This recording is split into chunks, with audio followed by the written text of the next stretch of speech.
It's like immediately when I press record, I start like, ooh, indigestion. That's funny.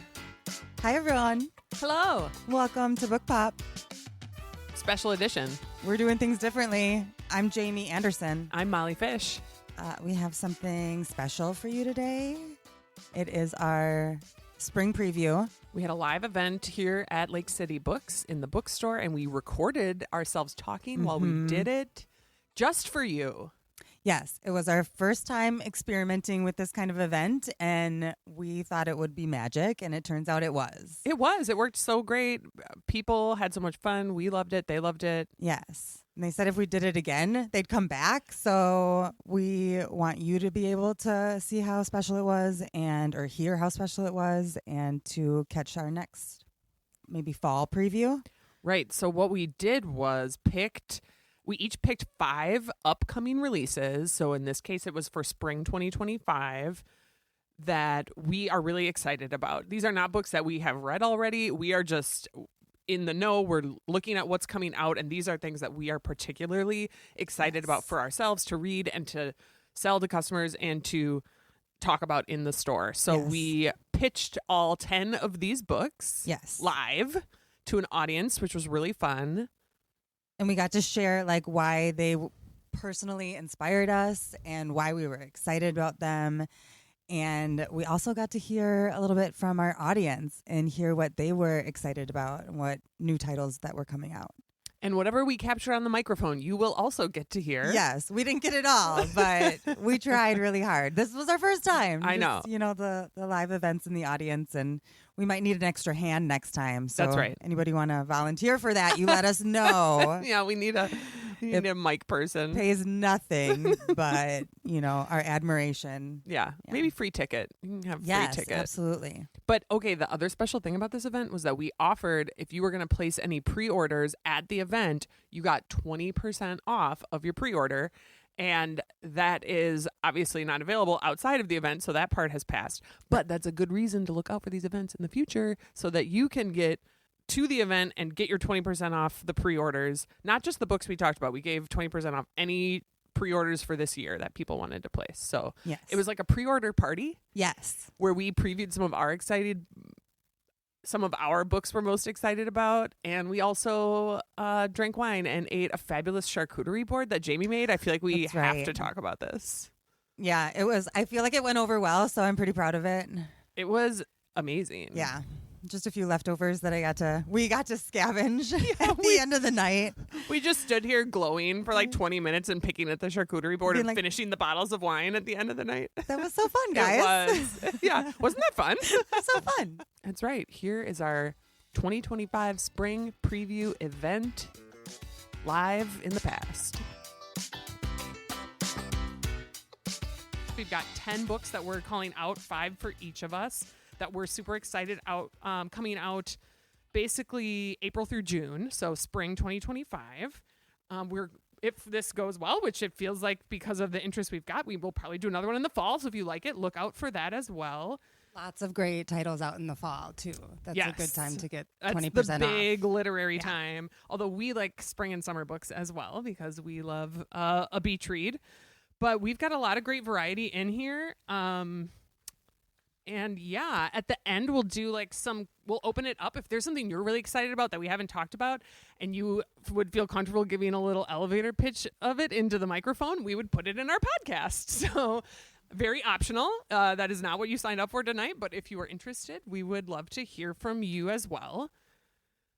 It's not as scary as it sounds. It's really not. We're all just friends. You can also feel free to jump in with a question or whatever. This is pretty casual. So we put them in release date order so that you can see them by when they're going to come out.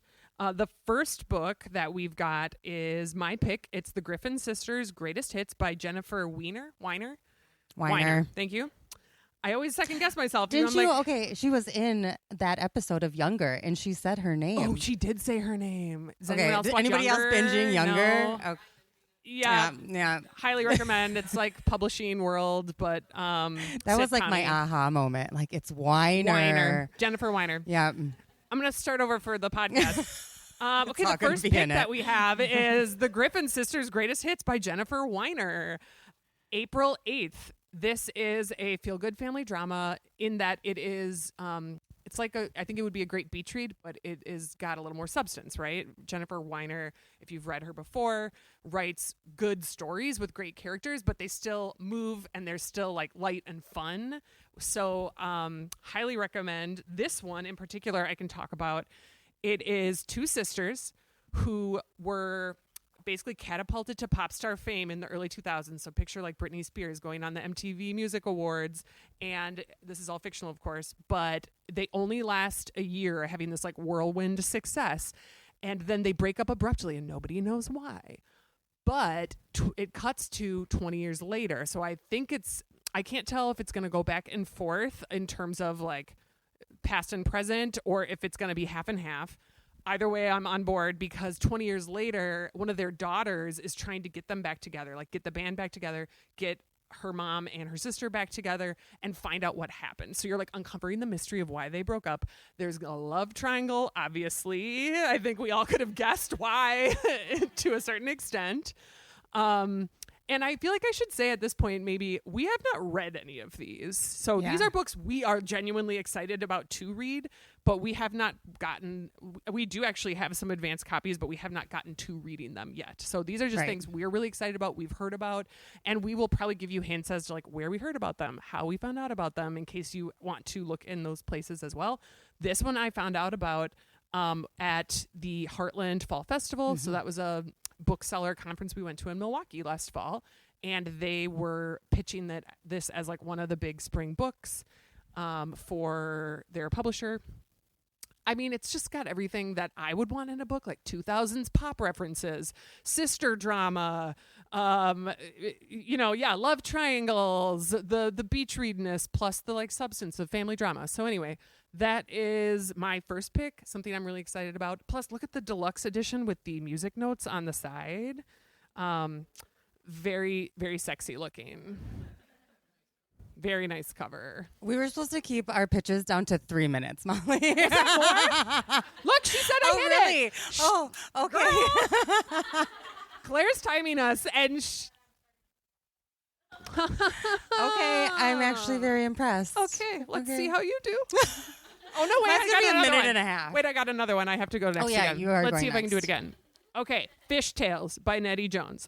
This one I heard about on the New York Times Book Review podcast. They were doing a preview of some of the things they were most excited about, and some of them I was like, meh.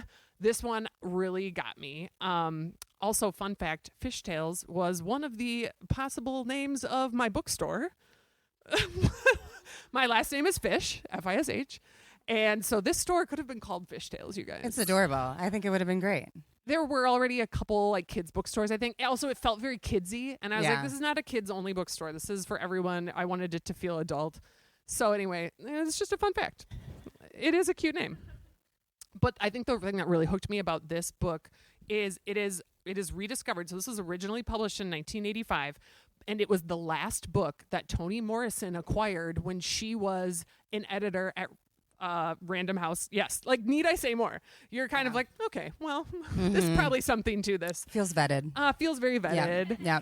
And so it is a 1970s New York and Detroit story of this party girl who is in some tough relationships.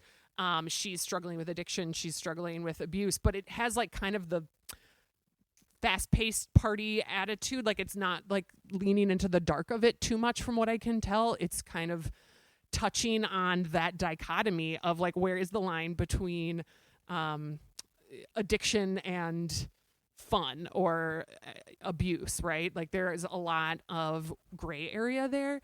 And I just think like the pitch of it as this very body graphic, like drug fueled time, especially something written in the 80s, like it's gonna read different. It reminds me of thinking about like I Who Have Never Known Men. I was just going to say, is this from the same publisher? Like, this is another I don't think so revitalized because title? I think it's Penguin Random House that's like putting it back out because they originally had it. But you know what? Note to self for next time: we should put the publishers right on here. Yeah. I thought about doing it, and then I was like, the people don't care. That's really for us. But I'm like, you know what? That would be really interesting. Yeah, for sure. Okay. Well, we're trying stuff, and it's a good thing to learn. But yeah, I Who Have Never Known Men is another one of those revitalized. Right, exactly. A re-released fictions, classic. And they read different when they were written from a different era. And so I'm really excited about the tone and the language. And we're done. I'm at time. But I think that one's going to be really cool and interesting for a summer read. My choice is The Lilac People by Milo Todd. It comes out April 29th, 2025. Not 2024, as we've been writing on everything. I was like, did I write it wrong? No, I have been. I've reverted. Yeah. But this is a book. I don't normally do like historical fiction. I think I normally pick one title a year that's historical fiction, but it's always a banger. So I have like high expectations for this. This takes place in 1932 Berlin in a thriving queer community. I love the illustration of that kind of era in that kind of community. So different from now.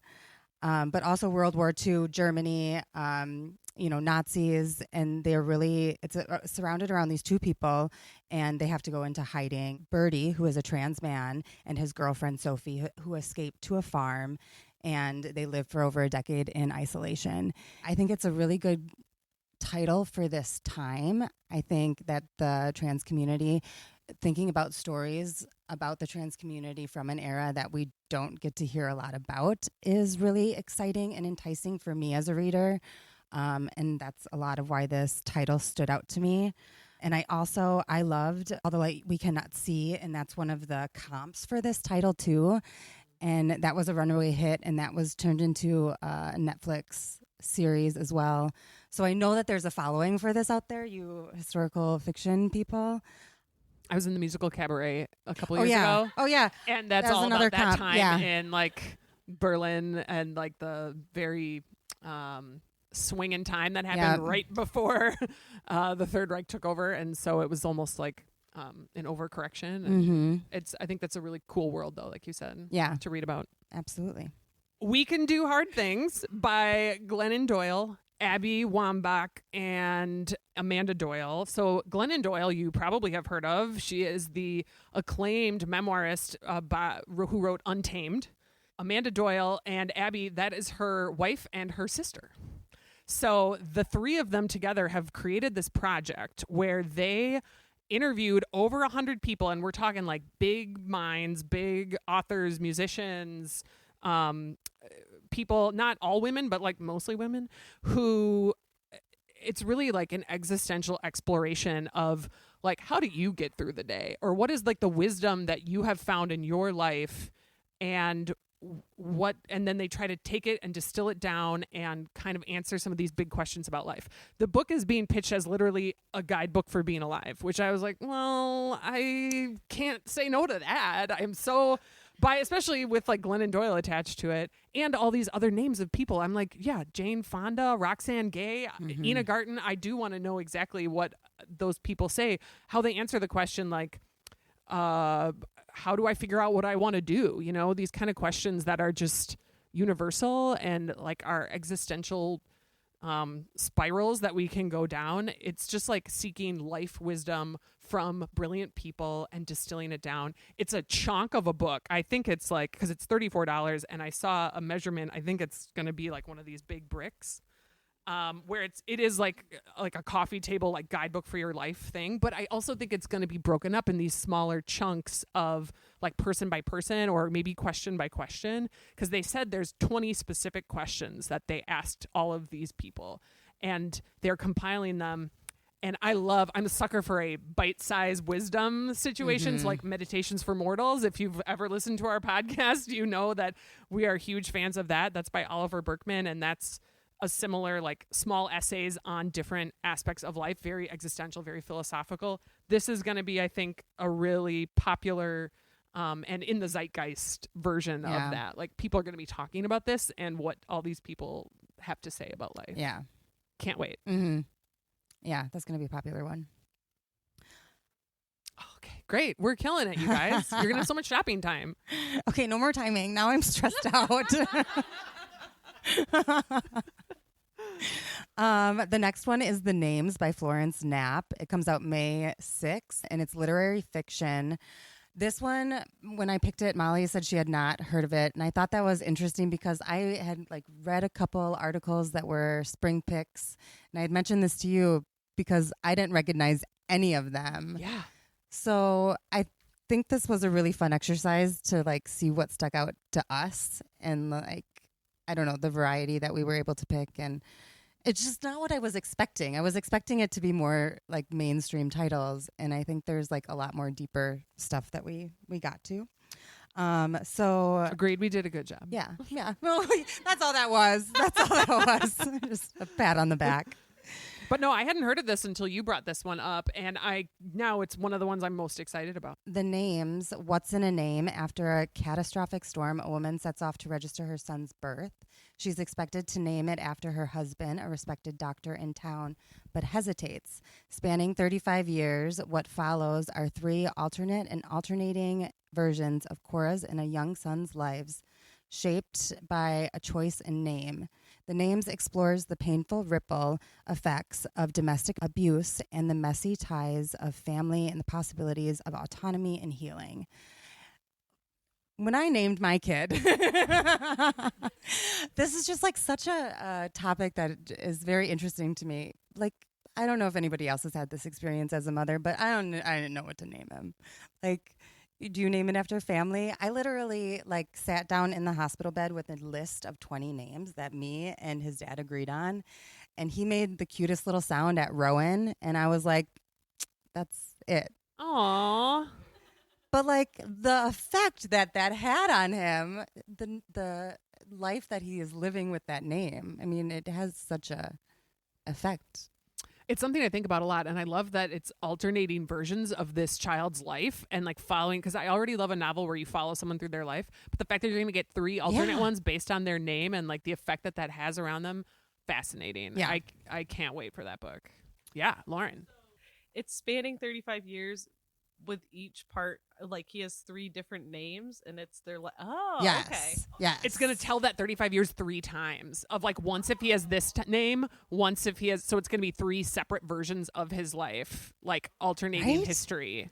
Yeah. Because it sounds very 100 Years of Solitude to me, where it's they're in some secluded village and this is happening, but it might not be the case. We will That's a read good it and we point. will report back because we're very excited about this one. Is a good one. The next one I heard about at the conference I was just at in Denver, which was another booksellers conference. It's the big annual American Booksellers Association conference called Winter Institute. And we get tons of pitches of all these books coming out, and you just get kind of overwhelmed. But then a few stick out, and you have to kind of be okay, I'm excited about that one. This was one of them to me because it's The Butcher's Daughter by David Dumchuk and Corinne Lee Clark. So this is historical horror, very outside my normal wheelhouse, not a horror person, but this is horror that even I can get excited about, you guys, because it is a feminist retelling, which we love, of the Sweeney Todd character, Mrs. Lovett's life. And I was like, well, you had me at Sweeney Todd. But the way that the publisher talks about it is it's Wicked. So you know how the Wicked books by Gregory Maguire are the retelling of Elphaba's story. And those are very old books at this point. They're 20 years old. But the musical is what it is right now. So I think that's why they're finding a really great audience. And so they're pitching as Wickeder, right? Because this is a darker even story than Wicked. But since it's about cannibalism, I was is this a spoiler for Sweeney Todd? But it's about cannibalism. Everybody's right? on the It's page. too late. Sorry. But Mrs. Lovett is the character that is kind of obsessed with Sweeney Todd and helping him, and she's running the bakery that disposes of his bodies, of the people he kills. But you do kind of think about why is she doing that? How'd you get like this? And she's such an interesting character. She's funny. She's smart. She's capitalizing. She's industrious. And the fact that we're going to dig into her childhood and I just can't wait. Did you want to comment?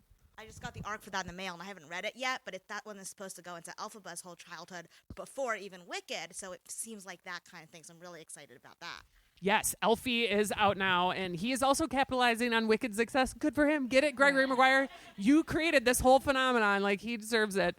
Yeah, that's a great point. And this is very similar, although it's gonna, I think, lean into the horror, but it's got the Victorian historical setting, the Victorian London. And I'm fine with horror if it's got a great story and purpose behind it, and I think that's what this one is gonna have. So May 6th, again, a lot of great stuff coming out in May for sure. So we've got a lot of May 6th and May 13th titles. I've been trying to read more essays, and this is my only nonfiction picks. You know what that says about me. We each had one. I feel like that's pretty good. We forced ourselves. I agree. I was proud. This one was easy to pick. It made me think of Grief is for People by Sloane Crosley and The Creative Act by Rick Rubens, kind of like a cross between them. Sharp, tender, extraordinarily intimate reflections on work, culture, love, and family from one of the greatest writers of all times. It reflects on how artists and writers use people as their muses and kind of what that implies to the craft and, art creativity. And I think that's a really interesting question and like very introspective. And I think, we can kind of apply that into any creative act that we indulge in, like whether it's writing or whether it's painting or, we gather inspiration from all around us. And where does that come from and who gets credit for it? And it's very interesting thoughts. But it also deals with like heartbreaking real life situations and how those affect us and how the things that are going on in our lives when those things happen, like impact our memory of them. So that is Life and Art, essays by Richard Russo. Has anyone read Richard Russo before? Okay, highly recommend. Yeah. We have a used copy of Empire Falls here. It might be my used copy, but it probably isn't because it's in really way too nice condition. And I think I took mine on vacation to Italy when my mom and I were in Italy, and I read it there, and I was like blown away. It was so good. And I have read others by him as well, but that was my first one, and it really stands out to me as my favorite Richard Russo. So he's just a great storyteller. Highly recommend. And so I haven't read his nonfiction before. I don't know if he's written a lot of nonfiction. I don't think so, yeah. And I think this is going to be really cool insight into his life because he's writing stories about his own life or essays about things that have affected him and his perspective on art. So yeah, that's a really cool one. I'm up again. So The Dark Maestro by Brandon. A non-white man author. Yes. Brendan Slocum. Curtis Wilson is a cello prodigy growing up in Southeast DC projects with a drug dealer for a father. He claws his way to the highest realm of the classical music world until his father turns state evidence against his former boss, sending their entire family into witness protection program. They must create new identities and draw on their unique talents, including Curtis's musical ability, to go after the people who want them all dead. I needed a crime thriller, and I don't do like mystery very often, and sometimes it's like more cozy or mystery, and this just seemed like dark enough. I like the musical aspect of it too because it's kind of bringing two different worlds together, and I imagine this one is going to be like really fast paced. This was a thriller that stood out to me. The Violin Conspiracy, which is his, I think, first novel, and it came out a couple years ago, was also kind of a sleeper indie hit. And it's similar where it's like a true crime, like where this really expensive violin goes missing and they're trying to get it back. So I think it's like a very, like, he does this classical music world blending with thriller. And I'm like, what a unique subgenre of thrillers. So yeah. Yeah. But also, like, he's black, and it's like got this other perspective of, especially for the classical musical world, like trying to kind of poke holes at that and at the racism and glass ceilings there. Absolutely. So I think there's a lot of really great things in that to love. Okay, my next pick is The Emperor of Gladness by Ocean Vuong. Okay, Ocean Vuong. He was at the Denver Winter Institute conference that I just went to, and he was so stunning. I can hardly talk about it without getting chills. He was our keynote speaker at like the first breakfast we all went to. And then the icebreaker for the rest of the week when you're just like talking to someone you don't know was like, how many times did you cry while Ocean Vuong was talking? And we'd be like, 4. How about you? Oh, pretty much the whole time. Just from the first second he started talking. He was incredible, you guys. So he is an already a very acclaimed author of On Earth We Were Briefly Gorgeous. Time as a Mother. He's a poet. Which is primarily what he started as, but he's gotten into fiction as well. I have not read his fiction before. I've read his poetry. And after listening to him speak for 30 minutes, I just want to read everything he's ever written. And I want to listen to him speak every day. He was smart and funny and speaks like a poet. And he talked about this... so I'll talk briefly about the book, but then I just want to talk more about Ocean Vuong a little bit. He is so the book is a young boy growing up in Connecticut, which is like very similar to his story, a young Asian boy growing up in this very white community and is standing on a bridge and thinking about jumping, but a older widow is there and helps him to decide not to do that. But she is also really struggling and doesn't have anyone to take care of her. And they kind of create this found family situation. And it's diving into both of their worlds, but it's really this like found family on the fringes of this very buttoned up society and these people that have struggled but are trying to carve out their own space there. And I think I was like, he could write anything and it would be poignant and beautiful and heartbreaking and perfect. So that is what this particular book is about, and I will eat it up.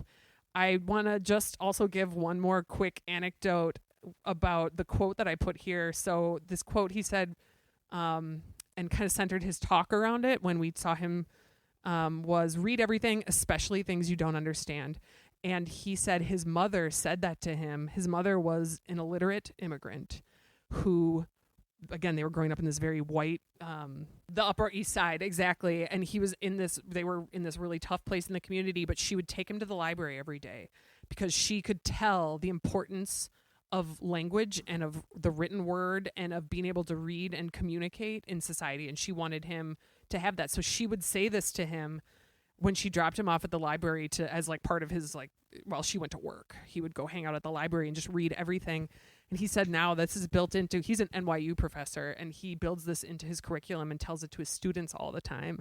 And he said he's also pushed back against English curriculums about what they and how boxed in they are and how the classic great works are all just propaganda for European Renaissance. And how, he's just like the smartest person I've ever heard speak. I couldn't believe how detailed and like in this little talk that he gave, he went into the whole like history of English literature basically, and critiquing it and pushing back on it. And that's why, so he's trying to fight from the inside. He's like, I wanted to become an English professor so I could teach something different and offer a different curriculum. And he's just incredible. So I'm going to read this book, and I'm going to try and go back and read everything he's ever written.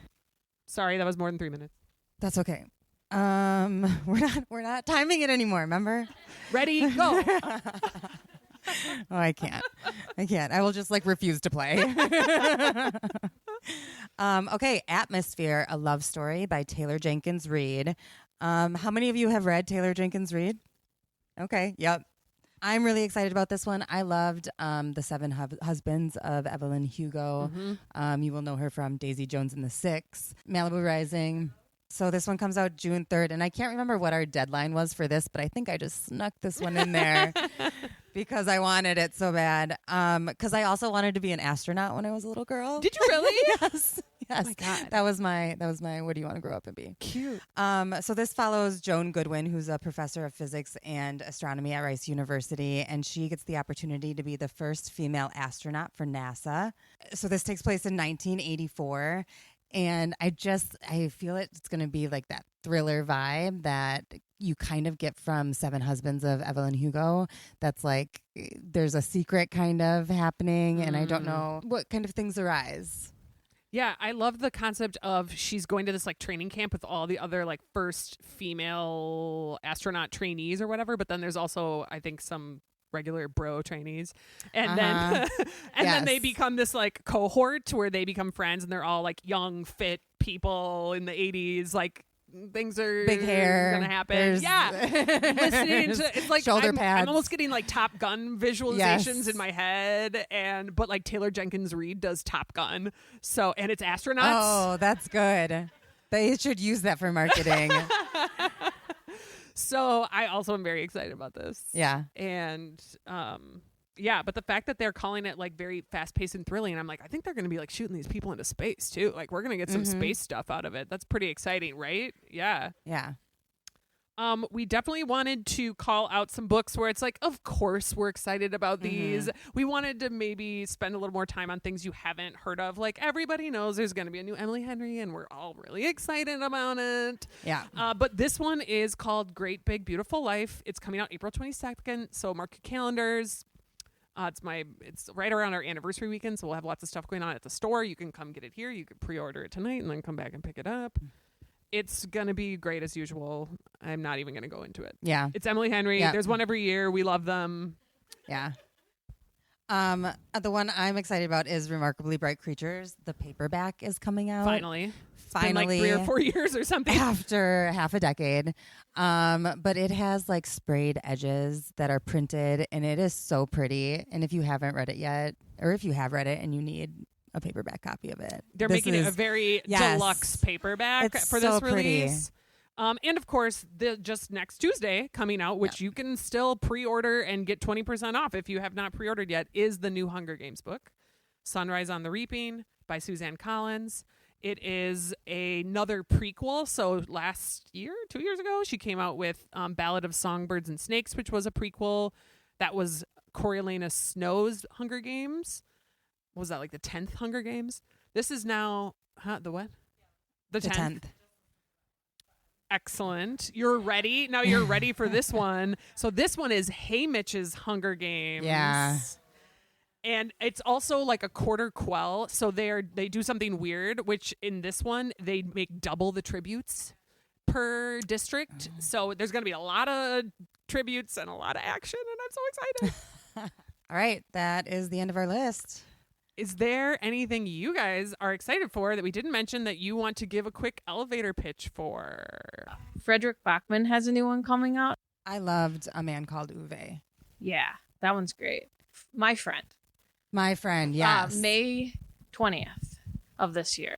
Yeah. It's going to be great because it's Frederick Bachman. Mm-hmm. If you haven't read him, read him, but be warned, like, you will cry. Yeah. No matter which one you read, you will cry. Mm-hmm. But there's That's something what for you love everyone. about them, though. Like, Yeah. I don't know the plot. I just trust And it. it doesn't matter. Yep. Yeah, it's like, it doesn't matter. I trust it. It's like Yeah. Emily Henry. I'm like, it's going to be great. Exactly. This one, I think, is like younger kids, but so Okay. just friendship, which is Yeah. great and Love it. relatable for everyone. So Mhm. Great. Thank you. Yeah. Do a shout out to all translators because that is such a skill, and whoever does his translations is fabulous. I mean, picks up all kinds of subtleties about the English language that you don't really catch the first time around, and then you go back and read the book again and go, wow, that was really, really good. So yay translators. Yeah. Great point. I got one in the mail the other day. It was All the Men I've Loved Again by Christine Pride. She wrote We Are Not Like Them, and this one is going to be about just, someone who's stuck in a love triangle, as they always are, in college, and, it doesn't work out. And then 20 years later, she ends up meeting both of them by chance again and is stuck in the same love triangle again in her 40s. And so I am very, very excited for wherever that's going to go. Very Bridget I'm Jones. very I feel happy. like. Oh my God, I'm obsessed. Any other quick reviews or things you're excited about that you want to shout out before we let you shop? Do you want to be on the podcast? Okay. I'll just sell Emily Henry some more because I'm so excited for Great Big Pitch us. Beautiful Life. Pitch us, And Lauren. it's not going to be like The Seven Husbands of Evelyn Hugo, but it's kind of giving me that vibe because it's two journalists going to interview one like actress from the 60s, 50s. I can't remember who's living up in Michigan. Like a reclusive actress, right? Yeah, she's Okay. like reclusive. She's hiding away, and I think they have to kind of spend their like forced proximity. You have to spend the time together to try to get the story of this actress. And this whole time I've been sitting here trying to think of what's going to be her little like flashback to going to a different book. And I really hope they run into Miles serving at 'cause the it's wine bar Michigan. because it's Michigan. So I'm Yeah. like, maybe like Probably a funny The story. wine thinking, bar, yeah. this is what I thought up just now sitting here was that they'll like go to the wine bar on like just hanging out, and they'll be kind of like halfway through, so they'll be like kind of into each other, and she'll like try to hit on Miles, but it'll just like go over his head or something. And then That's true. That she'll does happen. just try to make the other guy jealous when it doesn't work. That's what I hope. That's my prediction. All right. But we'll see. It's fun What to I- make predictions, and then you Yeah. have like stakes when you're reading it. Okay, we're gonna let you guys go shop and hang out and get more drinks and charcuterie and have fun. Thank you, everybody. Yeah, thank you. Book Pop is presented by Lake City Books. Produced by Molly Fish and Jamie Anderson. Edited by Jamie Anderson. Music and art by Lovett. Follow us on Instagram at bookpop.podcast. Subscribe and rate us wherever you listen to podcasts. For more information, check out bookpoppodcast.com.